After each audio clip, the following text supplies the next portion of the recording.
So an 8-slice circular pizza is placed squarely into a square box. To ensure that the pizza fits properly, the sides of the boxes are 5 centimeters longer than the diameter of the pizza. Okay. The area of the top of the pizza box is 784 centimeters squared. Okay. Find the radius of the pizza and the area of one slice. Well, first things first is I want to just visualize this. So we basically have a square and then we have a smaller circle.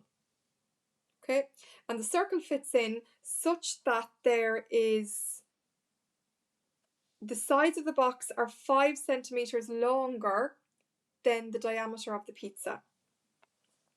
So that the box is 5 centimeters longer. So the diameter is an important word, and the diameter belongs to a circle, and it goes from one end of the circle the whole way to the other. Okay, that's what happens with a diameter, or it can go from the top to the bottom. So we're basically saying, when you put this circle in here, that the box is 5 centimeters bigger than the diameter. So that means that this here and this here amounts to 5 centimeters. So therefore, how much is this, guys? If this 2.5. Okay, so do we see that? Because we have like the whole thing is 5 centimeters, so we would have 2.5 here and 2.5 here. Okay, now the first thing is, it says the area of the pizza box is 784. So area of the pizza box equals 784. Now, I'm not going to write area. I'm going to write the formula for area. What shape is the pizza box? It's a square. All right, and a square then therefore means that it is length by length, yeah, equals 784. What's another way of writing length by length? Length squared equals 784. I'm asked to find the radius of the pizza. So, but before I find the radius of the pizza, I need to find out this whole thing here. Yeah? Because then I can just subtract. So I'm just focusing on this square, and I'm thinking, right, well, what is the length of the square? So I have L on one side, everything else on the other, but I don't want this square. How do I get rid of the square? I square root both sides. Now, L is equal to the square root of 784. What is that?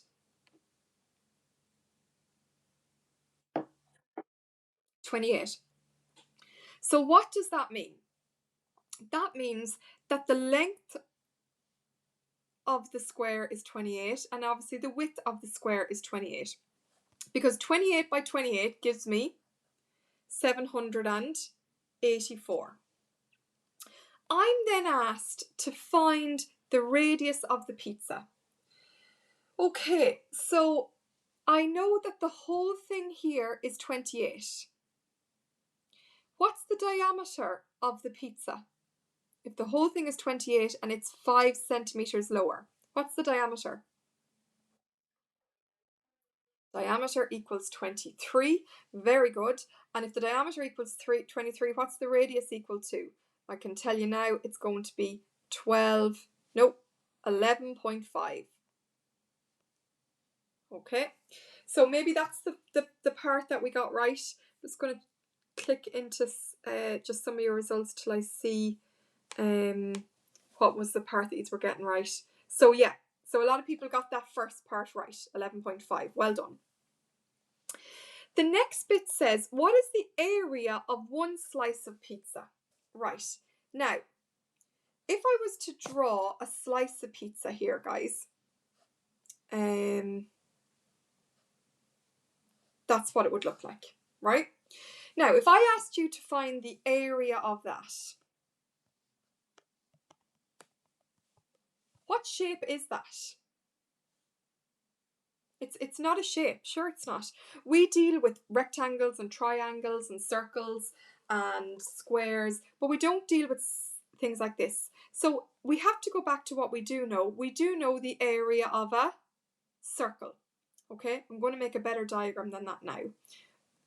So I'm asked to find the area of this shape here. What I'm going to do is I'm going to find the area of the whole thing. And then how many slices is there in the pizza? Let's have a look. 8. So that basically means if I find the area of the whole thing, I just divide it by 8, and that gives me the area of the slice. Okay, so the area of the whole thing, the area of a whole circle is pi r squared.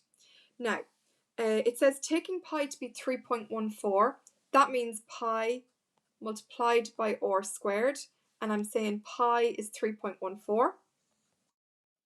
My r is 11.5 all to be squared.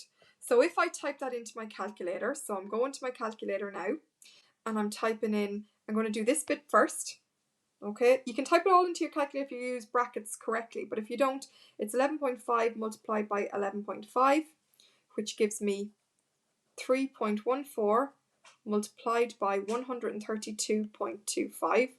And then if I multiply that by 3.14, I get the final answer, which is 415.265.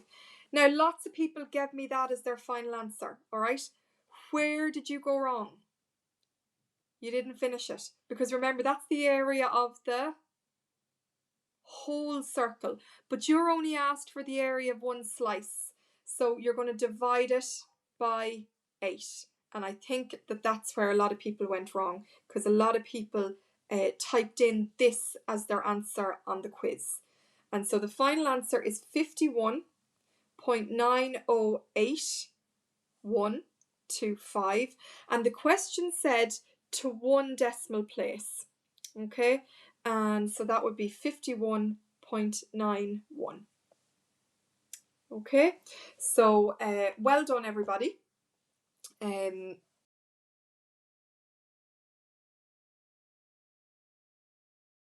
So we're going to do this question here, and it says the semicircle end of a glass window is shown. 2 sections of the window are tinted green. The area of the triangular unit. So we can see here that the base of the triangle is 49.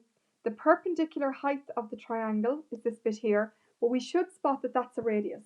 Okay, if that's a radius, that means that from here to here is a radius as well. Remember, anything from the center point the whole way out is a radius. So this is a radius here. So what is the radius of this? It would be half that, wouldn't it? If the whole thing is the 49, it would be half it. So let me get my calculator here. 49 divided by 2, 49 divided by 2, 24.5. Okay, so 24.5, and we're going to find the area. So it's base times height all over 2. The base is 49, the height is 24.5, all divided by 2. And if I just do that, so 49 multiplied by 24.5 equals that, divided by 2 equals, so I am getting 600.25, and we are dealing in centimeters squared. Okay, so hopefully that was what you got for your answer as well. Find the area of the tinted green glass. So if you look at this tinted green glass, it's not a shape, okay? We can't find the area of that. However, I can find the area of the whole thing. Is that a shape? Yes, it's a semicircle. So basically, I could find the area of a circle and I could divide it in 2, because then that would give me this area here, right? And then I just subtract my triangle from all of that and I'm left with this bit here. Okay, so that's exactly what I'm going to do. I'm going to find the area of a full circle. So area of a full circle, we should know the formula by now, is pi r squared. They're telling me to take pi as 22 over 7.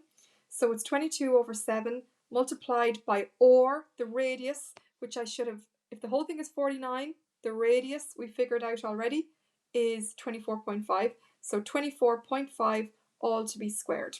Now remember, I do this bit first and then I'm going to multiply it by everything there. So you do all this work on your calculator. So 24.5 multiplied by 24.5. Sure, we have an answer here, and it is 600.25, and that's all multiplied by 22 over 7. Now we know a nice way to write this, don't we? We can write it as 22 times 600.25 all over 7. We can actually write it like that, and we've talked about making that change there before. But otherwise your calculator will do all of this work for you, but it's just, I suppose, good to see. So 600.25 multiplied by 22 and then divided by 7, I'm getting 1,886.5 centimeters squared. So that is the area for what, guys? That's the area for a full circle. Are we looking for a full circle here? No, we're looking for half a circle. So we've got to divide that by 2. Okay, so divided by 2 gives me 943.25. So that means that the whole part of this semicircle is 943.25 centimeters squared. The whole part of the triangle is 600.25 centimeters squared. So what is the green bit? How are we going to figure that out? Off you go. You're going to subtract, isn't that right? Both. So 943.25 divided by 600.25, and on my calculator, I shouldn't say divided, I should say minus 600.25, equals 343 centimeters squared. That is the area of the green bit. Right, I've done that bit. We're nearly finished. Express the area of the green tinted glass as a percentage. Right, so as a percentage. So if you got the green bit out of the whole lot, what would you be talking? So it's the green bit out of the total. What's the total? The total is the whole semicircle, isn't it? I'm going to get rid of this blue bit because that was only to help me. So that the total is this whole bit up here, which was 943. So it's 343 divided by 943.25. And we write that as a percentage. So divided by 943.25 equals. Now they want us to the nearest percent. So I am getting 0.3636, which I'm going to write that as 36%. Okay, so remember, it comes to us as a decimal. We can multiply it by 100 if you're not sure, and you're going to get 36.36. And it just says to the nearest percent, so we're not going to go up because it's lower than 0.5. So that was that question there for today. So look, we've done a good bit of different questions with regards. You can spot now they're getting trickier and trickier. Each one is getting trickier and trickier. But again, it goes back to the basics. Look at this. What shapes do you see? What shapes are you going to use? And then think about the other math. Here they're bringing in percentages. So remember, percentage is always what you get over the total. So in any test, I always give them back to you nearly always in percentages because I want you to be able to do that. So if you get 7 out of 9, remember 7 is what you got and 9 is the total. And so then you just type 7 divided by 9 into your calculator and multiply it by 100. That's how you get any percentage. And so here it was 343 over the total multiplied by 100. Okay.